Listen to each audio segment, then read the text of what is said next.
This is the top 5 meta loadouts in Warzone and Rebirth Island. I actually have something special for you guys before we even get to the top 5. I'm going to exclude this from the top 5 because it really doesn't need an entire section to itself. It's the Storm Ender Conversion Kit. Now, I know you guys are going to hate me, to the people that have used this, but it is literally the strongest shotgun in the game. It is an unlimited ammo shotgun that up close and personal is the strongest weapon in the game. It can actually take down groups of people. All you have to do is put on the Jack Voltstorm. Very easy. I can't show you guys in the firing range, but all you do is charge it up and shoot.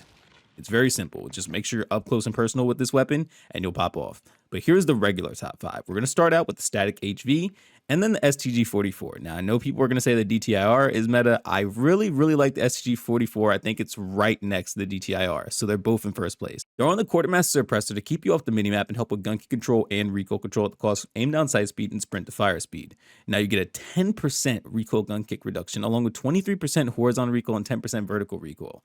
The only closest thing to this would be the Zeman 35, but you aren't off the minimap and you lose bullet velocity, which really sucks. I see some people using the Sonic Suppressor S, but you do get more recoil, and I don't think this is the best choice if you want more range. Next, we're putting on the Auger 840 Light Barrel for aim down sight speed, sprint to fire speed, movement speed, and hip fire and attack stance spread.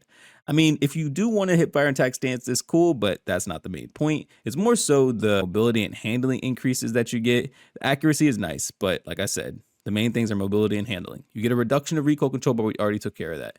And as I mentioned with the range before, this is the more optimal choice if you want more range. 25% across the board for range, effective minimum, and bullet velocity. Next, I put on the Jack Slash for the movement speed, sprint speed, and vertical recoil at the cost of hip fire spread and tack stance spread. But as you guys saw with the previous attachment, that's already taken care of. This helps with mobility and recoil control pretty substantially. Now, I see some people like using the paracord grip. This is completely fine as well. These serve two different purposes. As you see, this helps with sprint to fire speed and ADS movement speed, where this helps with tactical sprint speed, and crouch movement speed. So it really is weighing your pros and cons. This also helps with horizontal recoil. This helps with vertical. Whichever one you want, both are completely fine and both will do a great job. Jack Glassless Optic. I feel like this makes this SMG have no recoil at all. Now, I do love the Niter Model 2023 because technically this has no cons, but this con, it kind of balances out by giving it this super no recoil effect. So the slight reduction of ADS speed I think is worth it. I haven't even noticed it, honestly. Finally, I put on the SPR-Y34 light stock for aim walking speed, sprint speed, movement speed, and aim down sight speed at the cost of aiming out of sway, firing aim stability, and gun kick control. For the longest time, I was using no stock, and I think no stock is actually pretty good, but SPR-Y34 light stock actually makes you faster. I know it sounds shocking, but this is faster than no stock. So use this if you want more movement. Like I said, the mobility and handling just go up significantly. It's insane. Now with the no stock, it does help, don't get me wrong, but this just does a much better job. In the firing range, you'll see this thing has no recoil. You really don't have to try with this weapon. And even long range, like I'm about to show you guys, it doesn't take much effort. All you have to do is hold down your thumbstick a little bit. As you see, the recoil pattern is just kicking up a little bit, so you just push down on your thumbstick. Next is the STG-44, like I said. Throw on the quartermaster suppressor to keep you off the minimap, gun kick control, and recoil control at the cost of aim down sight speed and sprint to fire speed. Throw on the Heinrichter C70 long barrel for bullet velocity and range and aiming out of sway. You lose some hip fire accuracy, recoil control, and gun kick control. Not really a big deal when you see the pros of the range. 28% for effective and minimum damage range and 21% for bullet velocity. This is insane. In fact, I would say it's a little bit better than the DTIR. Next, I put on the 50 round drum for as many bullets as possible. Choreo equals eye 2.5 times, but if you want to use the Jack Glassless, be my guest. I just really have better results with the Choreo Eagle's Eye and the DR79 combo stock for recoil control, gun kick control, and firing aim stability at the cost of sprint to fire speed, aim down sight speed, and hip fire spread. 21% for recoil gun kick, 11% for vertical and horizontal. Absolutely amazing. When you go into the firing range, you see this doesn't take much effort at all. This thing barely moves, and I'm not gonna lie, it really is an incredibly powerful AR. And even though it was nerfed previously, I feel like they rebuffed it because it feels just as strong as the DTIR, but a little bit faster. But if you are a DTIR player, then this is the class setup for you. Throw on the quartermaster suppressor to keep you off the minimap, gun kick control, and recoil control. Now here's the interesting thing about the DTIR. For the recoil gun kick, it actually goes down 11% versus 10% for all the other guns. So I guess the DTIR is a little bit special. We're going to put on the Extend 10 long barrel for bullet velocity and range, damage range, and movement speed at the cost of hip fire and tack stance spray, which I think is the best trade-off ever because who's hip firing or tack stancing this? The range is 20% across the board and you get an increase of movement, which is amazing. Now, the only thing I would say as an alternative, if you really wanted it, was the Sanctum 60 long barrel. I think I actually picked up a weapon that had the Sanctum 60 instead of the Extend 10. It does help with recoil control. I'm not going to argue that. But I just don't think it's worth it when you can actually have just 20% range increase across the board. This already has incredibly low recoil. I don't think it needs less recoil than it already has, but if you want even less, this is the one for you. Oreo Eagle's Eye 2.5 times is my preference, but if you want the Jack glasses, completely fine. The build I had picked up actually had the Jack glasses, and it was a laser. I'm not gonna lie to you. But I like the Oreo Eagle's Eye for this build in particular. 40 round mag for as many bullets as possible. Rifleman 200 stock for recoil control, aiming out of swing, gun kick control at the cost of aim down sight speed, sprint to fire speed, and movement speed.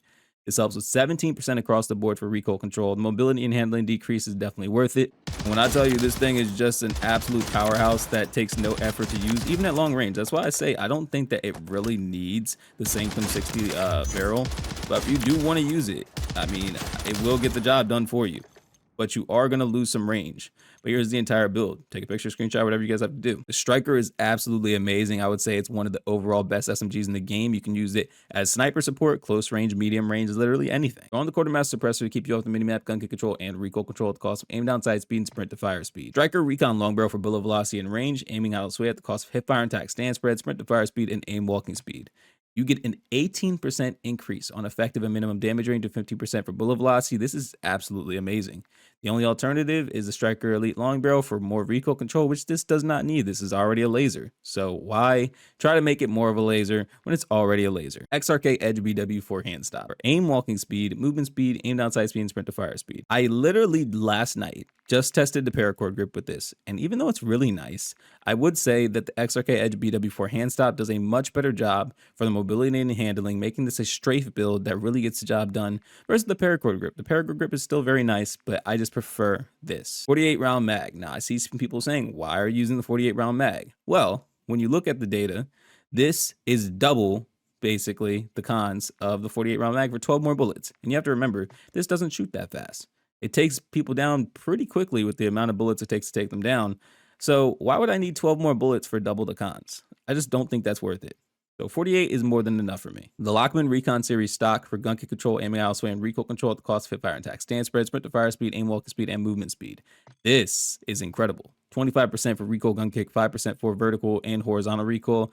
The mobility and handling goes down a little bit, but I just have to show you guys. When I say no recoil, I mean no recoil. At medium range, no recoil. At long range, no recoil. It's just one of the most busted SMGs in the game, and I hope they don't nerf it. I think this is actually perfect the way it is. Finally, for the shotgun lovers, I have the Reclaimer 18 for you guys. Now, this is not going to be a Kimbo. This is going to be a single Reclaimer 18. One, because it has more range, and two, because I think it gets the job done easier. Go on the Bryson Improved Choke or the Bryson Choke. Both of them do a fantastic job at increasing damage, but the Bryson Improved Choke also helps with range. Now, accuracy, this helps more, but range, this helps more. Whichever one you want, completely up to you. Discourager 900 Heavy Barrel for 2 ammo capacity, bullet velocity and range, recoil control, and recoil gun kick control. Range goes up 15% for effective, 14% for minimum, 7% for bullet velocity, and that's really all we care about. X10 TX12 hand stop for attack stand spread, aim down sight speed, and sprint to fire speed. The cost of some hip fire spread, I know that sounds counterproductive, but when you look at the actual data, it really doesn't do anything. So the attack stands 15%, which is actually incredible. ADS speed 5% and sprint to fire speed 7%. No stock for crouch movement speed, sprint to fire speed, aim down sight speed, and aim walking speed.